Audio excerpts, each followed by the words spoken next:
Today is Monday, August 20th, and this is the Red Sox Beat Podcast on CLNS Media. I'm your host today, Jess Thomas, and I am alongside Nick Qualia.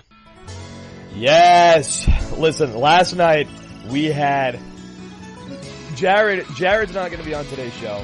Jared's a newlywed. We all came back from the wedding last night. It was a phenomenal wedding. And side note, she's not going to be on the show. I know I saw people on Twitter last night chirping that they wanted Lauren back on the show. Lauren, I'll tease you guys. Lauren is in the room with me right now. We got a room. Not in that way, but we got a room. And she's sitting across the room from me right now, but she's not going to be on the show at all today. So you guys can just know that she is next to me. She could give her opinions if she wanted to, but she's not going to do it. So you have to deal with me and Nick, so I'm sorry if you don't like that, but we're picking up the Jared slack after he got married. Congratulations to Jared. This is Red Sox Beat Podcast, as you know. A little different this week. I know I haven't been on in about a month because of various different reasons, but me and Nick are rolling today on this August 20th edition, and we got some fun stuff to talk about. So Nick, let's jump into it. I guess the first thing, obviously, because it just happened pretty recently, is that Chris Sale went back on the DL with what looks like the same exact thing as he was on the DL before. He made one start after being out before, now he's back on it. So I guess my question for you is, are they just doing this so he can get some rest? Obviously, Cy Young is going to be a little iffy now because he was going to win it before, but now if he's going to miss some starts, we'll see. But is this just like them just being like, oh, you're a little sore? Yeah, just like wait because we're 88 and 36. Yeah, see, in regards to the Cy Young, I don't think that it's really going to affect that, mostly because so he missed 2 starts on his last stint. He's probably going to miss a start or 2 on this one. So 3 or 4 starts. I don't think that's going to really affect anything with the Cy Young, especially with the way he's been pitching this year. Like, the guy has been so dominant that you can't be like, well, he missed 3 starts and then take it away from him because he's been unbelievable. And as far as the injury goes, he did say personally that he feels better than he did last time he went on the DL with this injury. So I'm thinking that it's a rest thing, but listen, you have to be a little worried about this because we don't know exactly what it is. We're just speculating because that's obviously what we're going to do here. We're just speculating about the injury.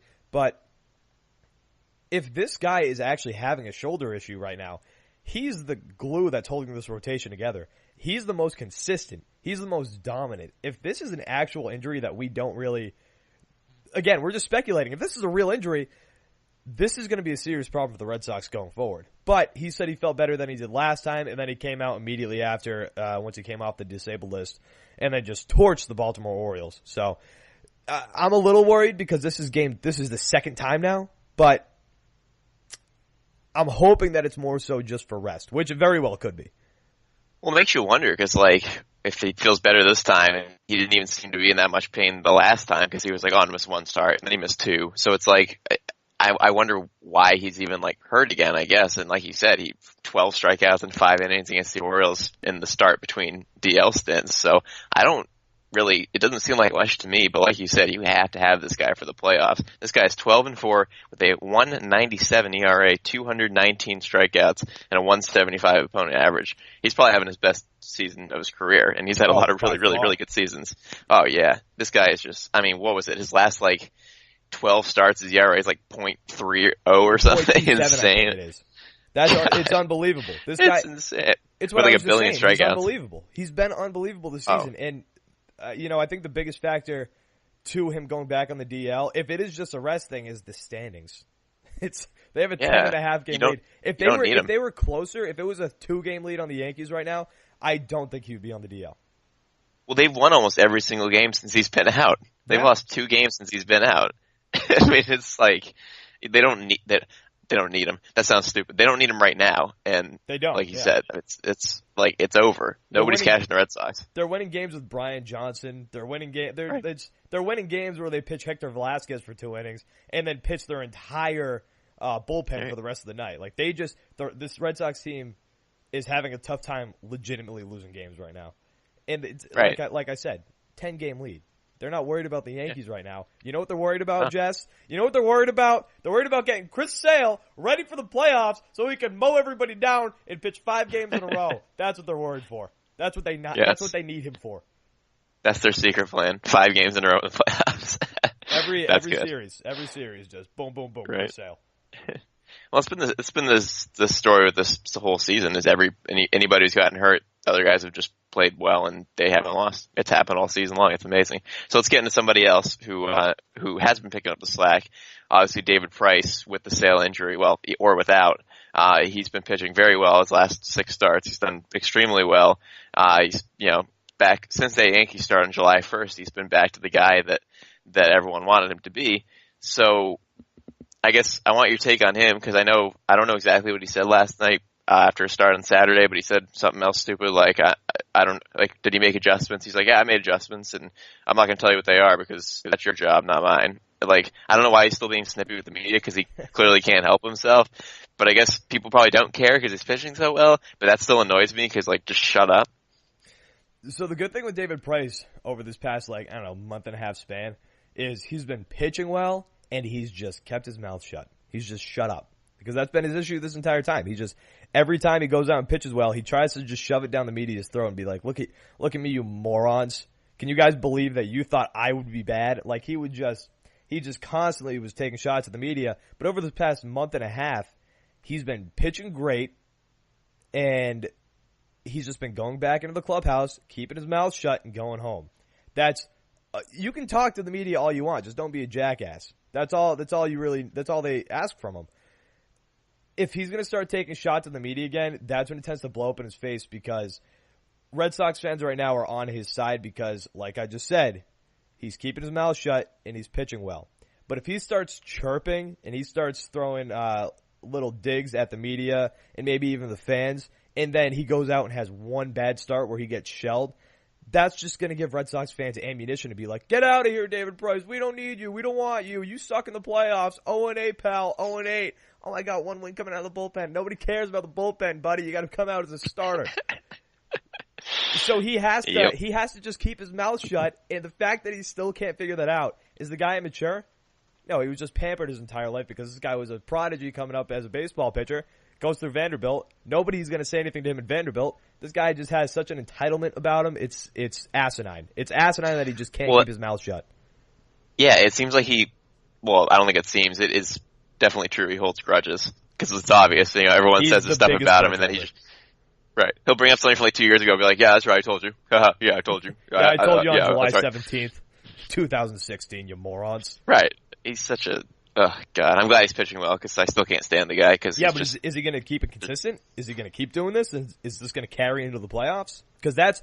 obviously, that's what matters, the playoffs. We talk about that all the time. I don't care what he does in the regular season. I need him to go out there against the Houston Astros or the Oakland A's, who just tied for first place in the AL West. They need to go out there. He needs to go out there and dominate those guys. Because if you don't, you're not going to win. Well, certainly the Yankees start made you feel better because he pitched well in that. So that kind of eased some people's fears for a little bit. But slightly, yeah. As you know with David Price, if he has one bad start against any of those other teams in the upcoming month and a half, then people are going to be right back on him. So it's too bad for him. He has to be perfect because no one's going to like him if he's not perfect. But he kind of backed himself into that corner, unfortunately, by the things he said and the way he pitched against good teams in the playoffs. So I feel bad for him, but I don't because he kind of did it to himself. Yeah, exactly. He acts like it's unprovoked. Like you just said, he did this to himself. The reason Red Sox fans get on him, if you have a bad start, fine, whatever. It took Red Sox fans a while to be on John Lackey. Because people always compare him to John Lackey in John Lackey's first year. John Lackey wasn't crap talking the media. People just got sick of John Lackey sucking at baseball, sucking at doing his job. David Price. They get tired of his 6.40 ERA throughout a whole season. Exactly. David Price, people got sick of him because he would stink, then go back in the clubhouse and be like, "You guys all suck." So he's got two things working against him. I hate Boston and I hate it here. The fans are awful. Yeah, exactly. I'm going to go attack him secretly on the plant. Yeah, he's an idiot. Unbelievable. All right, enough about him. Eat it, so David let's quickly talk about this rotation, though, as the playoffs do creep closer. As you know, the Sox are going to have the best record in the league, because how wouldn't they? You got Chris Sale, you got David Price. Rick Porcello is a killer of all good teams. The only team he struggles against this entire season is the Blue Jays. He's been great against everybody. His ERA against the rest of the league's it's 3.10, which is very solid, and we'll take it.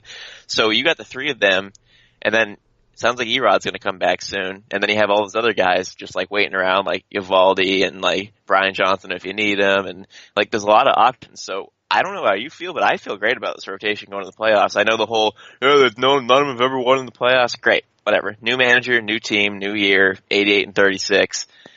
I like this rotation a lot, and they're getting more healthy, and they pitch well against good teams. I feel great about them. So, if Erod is healthy and ready to go, then he's your fourth starter. I know everybody got all hyped, jumped on the hype train with Nathan Eovaldi. And don't get me wrong, like I just said, eat it David Price jokingly. David Price, I think it's there. Like people forget Randy Johnson. Randy Johnson struggled in the playoffs. Nobody looks back at Randy Johnson and be like, that guy stunk. No, Randy Johnson is one of the greatest pitchers to ever play the game. So he's just got to get over this hump. And if you just want to look at the fourth guy, obviously you just listed him out. Chris Sale, the rotation is going to be Chris Sale, Price, Porcello, fill in the blank here. If Erod's pitching well, that's my clear-cut favorite. And I'll go back to what I was just saying about Nathan Eovaldi. Nathan Eovaldi, everybody jumped on that hype train as soon as he got here because he went, what was it, 7 innings and 8 innings? Yeah, 15 straight scoreless innings. Yeah, 0 runs through his first 15 straight innings. He looked incredible. One of those games was against the Yankees, too, which was great. So everybody jumped on the Nathan Eovaldi train, but he's kind of been showing his true colors as of late. So, listen, this guy throws 98 miles an hour, has some sweet breaking pitches. If you have that in your bullpen, that's not a problem. That's not a problem at all. But where Eovaldi comes in, because I think it's either going to come down to Eovaldi or Erod. Who knows if Stephen Wright's even alive anymore, and Drew Pomeranz needs to be shipped off into the ocean. What scares me with Eduardo Rodriguez coming back, you remember last year when he fell, was it last year when he fell in the bullpen, or 2 years ago? Yeah, that was last year. Knee. When he hurt his knee, he came back, and you could tell he was babying it. He wasn't the same pitcher for the rest of the season, and that's what concerns me. He has a high ankle sprain, and high ankle sprains, they're tough to get over. They're very tough to get over. So when he comes back, I'm concerned that he's going to be babying that the entire time. And if he babies it, then he's not going to be pitching that well. And realistically, you don't need Erod, but you kind of do if you want to solidify a solid pitcher as your number 4. But again, if not, you've got Nathan Eovaldi coming as the 4th pitcher or coming out of the rotation. So back end, it's a win-win situation.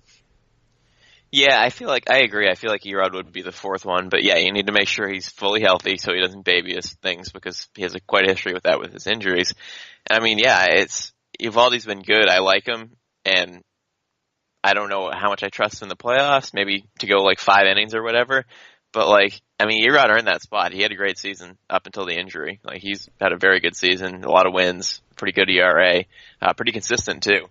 So I think he just, because of the season he's had, would be the 4th starter, but obviously Eovaldi's a good option to have if Erod can't go with his ankle injury. And I don't know, you said Sale, Price, Porcello. I think I would say Sale, Porcello, Price. I think Porcello still earned the 2 spot more than Price, and I know I like Porcello a lot, and everyone knows that, but the way he's pitched against these good teams, I want him going out there against good teams more than Price. I have confidence in both of them because they both pitched pretty well this season, but I think I would still put Porcello too. Plus, then you got left, right, left, which is obviously good to switch it up a little bit. But you can't go wrong with either of them. So there, though, it depends for me. Obviously, it looks like the Red Sox are going to finish out with the best record in baseball, and at this point, I feel comfortable saying that. If not, we got a real problem, and they're going to be limping into the playoffs. But right. It kind of depends for me. They're going to get the first 2 games at home. Again, most likely. In that case, I think I would pitch Price because Price seems to be more comfortable, which is shocking. He seems to be more comfortable at home, but it also depends because I don't want Price pitching in Yankee Stadium.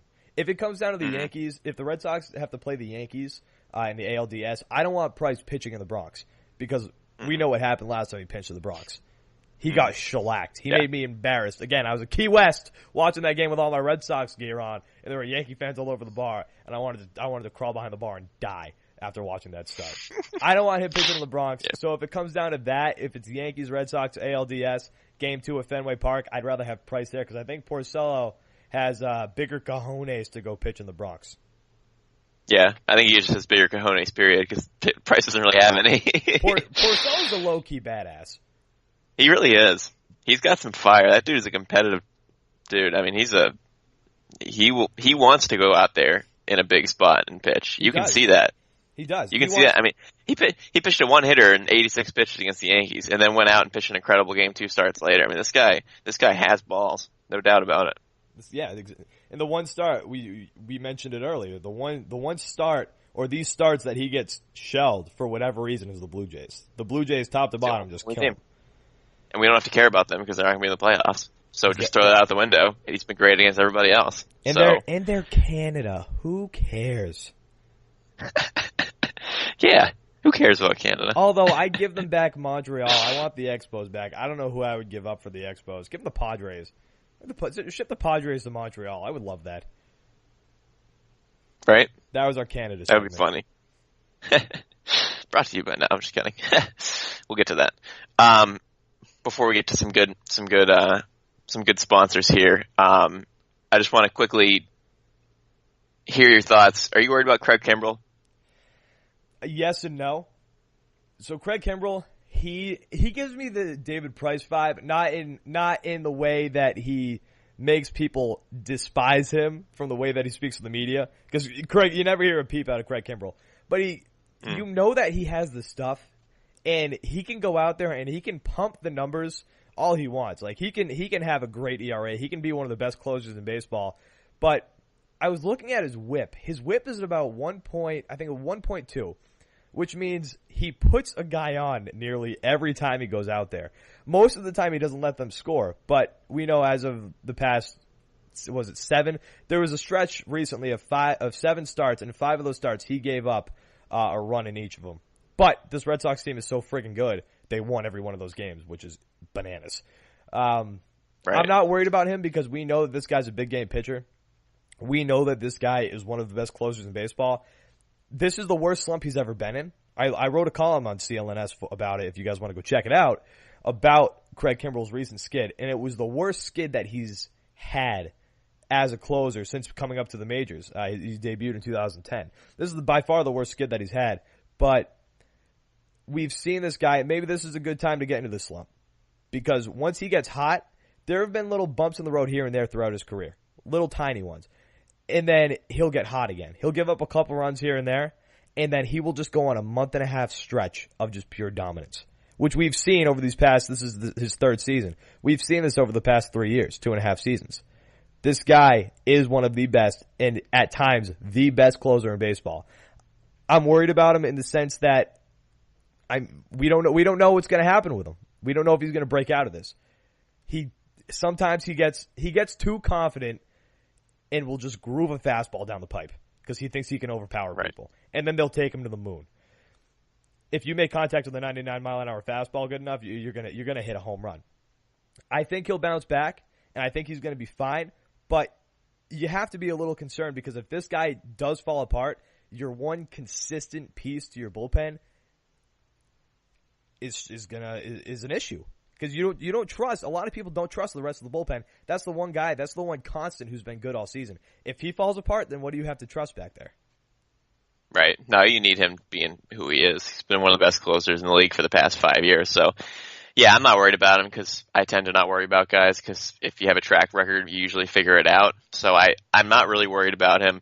Yes, he's a little predictable. Like you said, sometimes he'll just groove that fastball, home run will hit. He'll throw 4 balls and get a walk. So it's, I'm not too worried about him. I think he'll figure it out, and he's pretty awesome. So go Craig Kimbrell.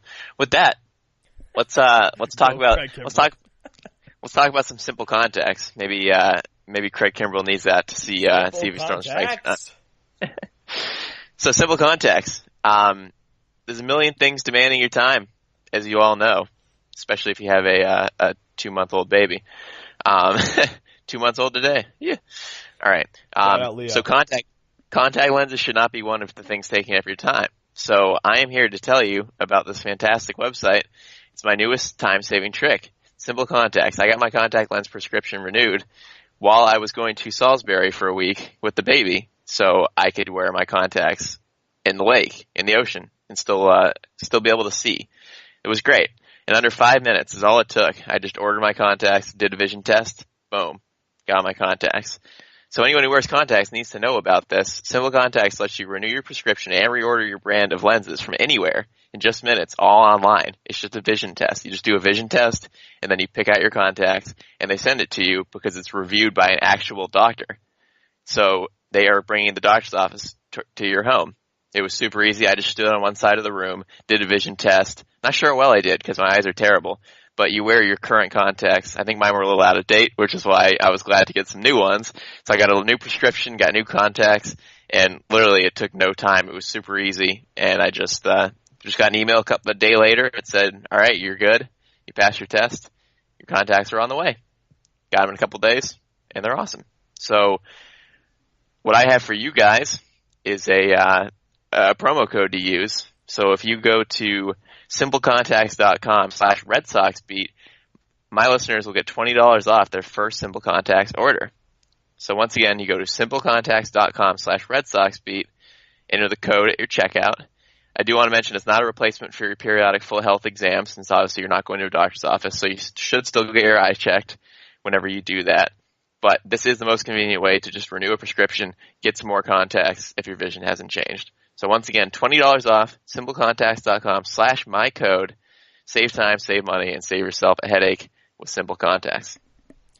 Now, Jess, you know me. I'm not really a big glasses guy. I've got incredible vision, perfect vision. They say better than perfect. I'm no judge of that, though.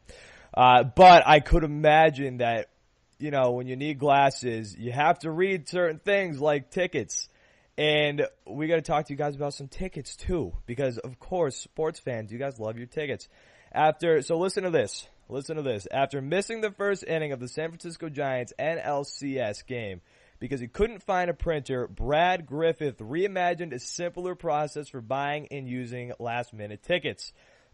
Focusing exclusively on mobile, Brad wrote version 1 of the Gametime iOS application in 2013 and now leads a passionate team building a remarkable modern experience for last-minute tickets to live events. With over 8 million users across the United States and Canada, Gametime is the top destination for last-minute tickets to all major sporting events, concerts, shows.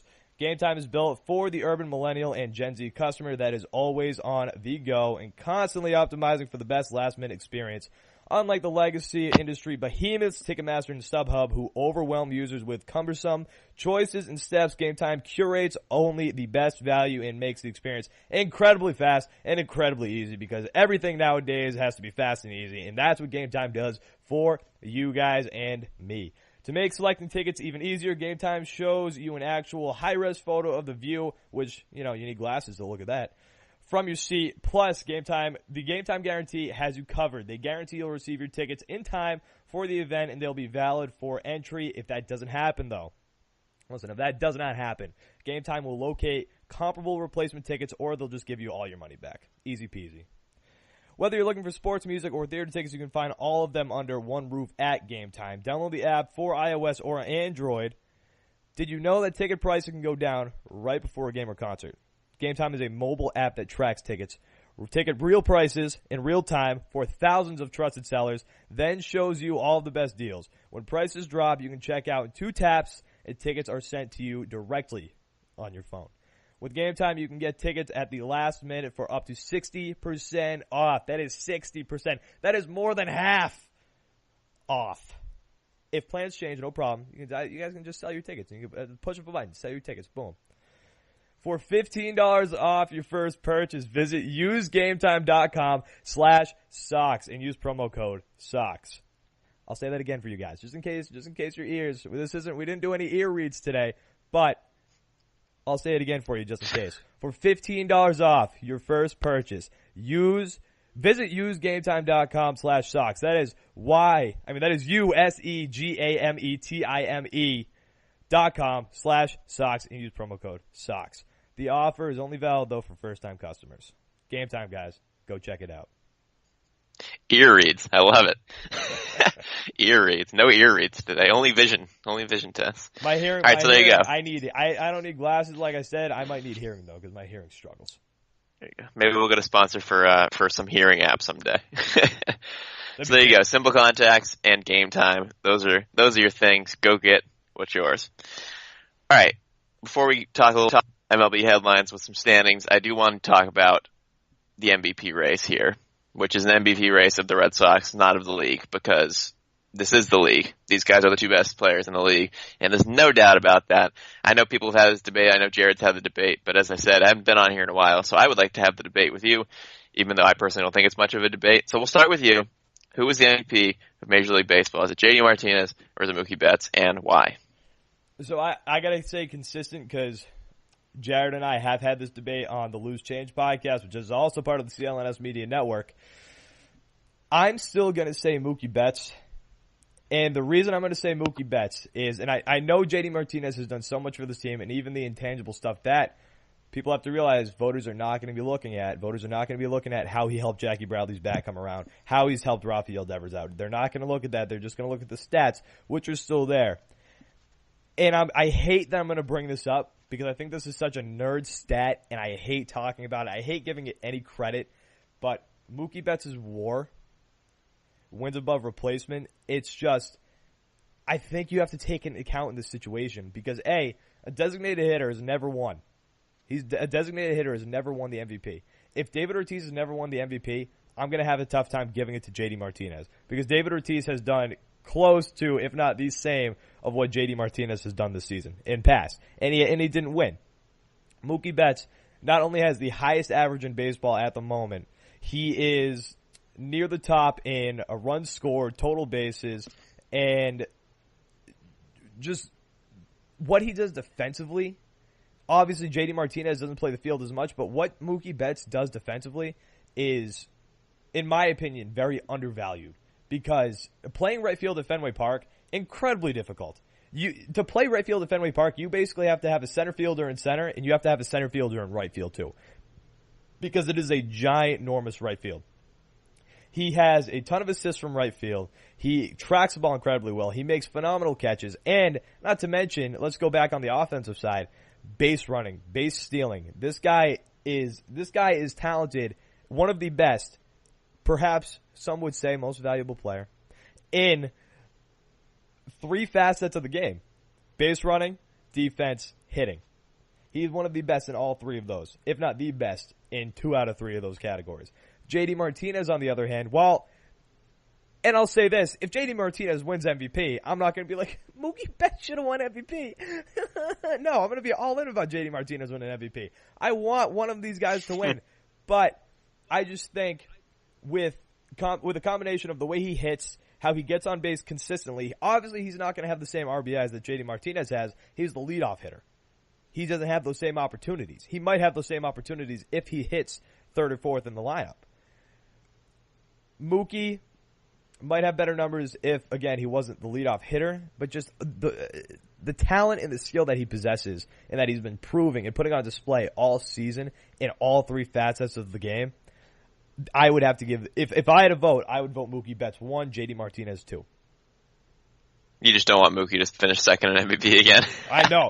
Mookie Betts might just quit the MLB if he came in second place. Right. I just can't get the number 1 spot, guys. And if he had to look at the guy every day who won the MVP. Yeah, right. Seriously. That's better than some other guy like, Mike Trout. Yeah. Oh my God. I would jump off a bridge if he wins again. Oh, that'd be so stupid. His team blows. Not going to happen. All right. So I disagree with you, even though you make great points. I really like your points. Yeah, I make phenomenal points. That's what I do. Obviously, I'd really enjoy if Betts won it as well, because either one's great. But I'm giving it to JD Martinez, and the biggest reason for me, and which is funny because you said that the voters don't care about this, and they may not, but the leadership aspect, just the difference between what this team was last year to this year is literally JD Martinez. And Alex Cora, of course. But on the field, it's JD Martinez, and that's what makes them more valuable, because they are clearly so much better. They were great last year, but they're so much better this year, considering they almost have as many wins already. I mean, they have 88 wins on August 19th. That's insane. So I attribute a lot of that to JD Martinez and his leadership and just having that big bat in the middle of the lineup that, as we know, they haven't had since David Ortiz. So I think that's huge, just what he did for the middle of the lineup, what he's done from a leadership perspective. That's not even talking about the numbers, so let me go into that. 333, 38 homers, and 106 RBI, and there's still 40 games left. This guy's numbers are going to be off the chart. He can end up hitting like .330 with 50 homers and 145 RBI. You got that. Which to me, that incredible. It'd be incredible. Yeah. Listen, if he won the Triple Crown, it's not if he wins a Triple Crown, he's the MVP. That's just a fact. I can't. Nobody can dispute that. And if you try to dispute that, you are a dummy. Because if he wins a Triple Crown, second person since Carl Yastrzemski in 67. Yep. Right. Just Miguel Cabrera. Yeah. Just Miggy. Then he's the MVP. Yeah. Right. And obviously, if that happened, Betts' average would have to go down because Betts is currently 13 points ahead of him. So that would be, he would be declining. JD would be going up. So we'll see what happens. But JD has the most hits over Betts by 8. Betts does have 8 more runs. Betts has 3 more doubles, so they're right hand in hand there. Like you said, obviously, JD has 42 more RBI and 11 homers because Betts is a leadoff hitter, and JD is just Betts is most of those RBIs. Betts is most of the runners who are crossing the plate when JD hits a double. Right, because he's 100 runs, which is top of the league. So, and Betts does have more steals, obviously, because he's fast, 24 steals to 5. So I totally see the case for Betts, but just MVP wise, he has the big numbers with the home runs and the RBI, and of course the average, and he has the leadership factor and just how much better this team is suited for winning games than they were last year. Which is saying nothing against last year because they were a great team. They had a ton of wins. They were awesome. They just fizzled out in the playoffs. So to me, it's got to be JD. I wouldn't be able to not give it to him at this point. So can I we'll say see what something happens. about the leadership, though, real quick before we just transition quickly? The problem is with the leadership in like we said before, teaching Jackie Bradley something about how he sees a hole in his swing, or Rafael Devers. We know that. Boston writers may know that. Boston voters may know that. But you know who doesn't know that and doesn't really care about that? San Diego Padres writer, who also has a vote in this. Seattle Mariners writer, who also has a vote in this. So that might be the downfall. In our opinion, sure, JD Martinez might be it, or your opinion. But voters, I think they're going to give it to Mookie because they don't know these intangibles that we do know about. And Mookie's more flashy, too, between the two. Yeah. Mm-hmm. With the way he plays. Highlight reel. Yeah, we'll see. Either way, it could be great. But I'm on the JD train, so we'll see what happens. Let's switch to the MLB for a minute. Just kind of looking at standings here as we round out with about 5 or so weeks left in the season. The Red Sox are the best team in the league by so much.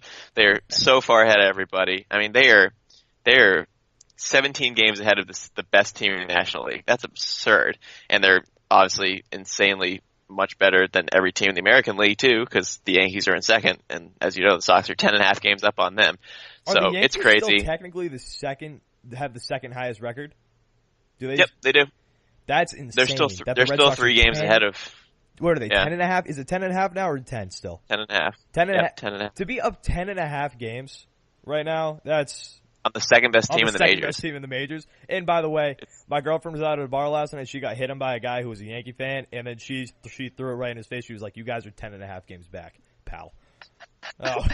That's amazing. So Yankee That's fans great. are being put on notice. Don't hit on my girlfriend because you're gonna get your standings thrown right back in your face, buddy. No Yankees fans here. Yeah, that 4-game sweep just ruined everything for the Yankees. That just knocked them flat out of the playoffs, out of the division, which is fantastic. So, I mean, the run differential, plus 218 for the Sox, plus 140 for the Yankees. The Red Sox are the best team in the majors by so much. They could play garbage baseball the rest of the way and still easily get 100 wins because all they need is 12. Which goes back to the beginning of the show. Full 5 weeks. That's why they're comfortable with Chris Sale on the DL right now, because they are literally murdering the entire Major League Baseball. They could play so bad the rest of the season and still finish in first in the majors easily. Yeah. That's crazy.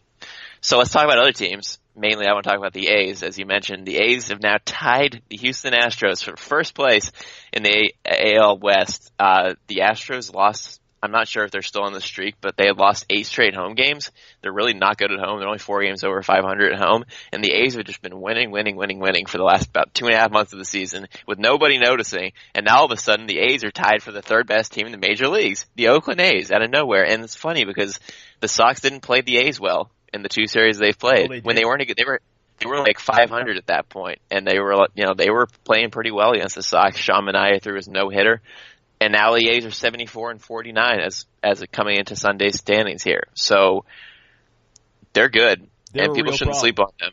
I mean they're ahead. They're 3.5 games ahead of the Mariners now, and they were the team that people were like sleeping on before. Now they're both there, both on the heels of the Astros and the Yankees. And all the people have been talking about how garbage the AL is now.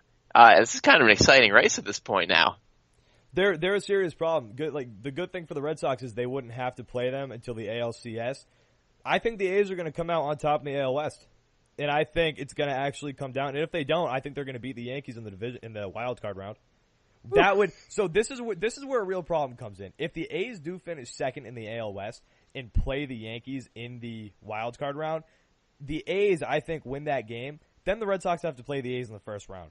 And that's the one team in the majors I do not want the Red Sox to play in the postseason. Yeah. Especially the way they played them earlier in the season, like I just said. It'll be a real problem. It's going to be fun. So yeah, all those people, all those haters that were saying, you know, oh, the AL's crap, all these terrible teams. You have an 88-win team, a 77-win team, two 74-win teams, a 71 and a 70. I'm not sure the AL's so bad. I think people need to open their eyes and look at the standings and realize that these are a lot of good teams. There's some good competition. Yes, the teams that are bad. I get that. But the teams that are good are, obviously, as we've talked about here, way better than the National League. I mean, the National League's records are garbage compared to the American League, so stop hating on the American League. Conversation sometimes if there's nothing talk. When the Red Sox are good, sports radio isn't great because there's nothing you can talk about.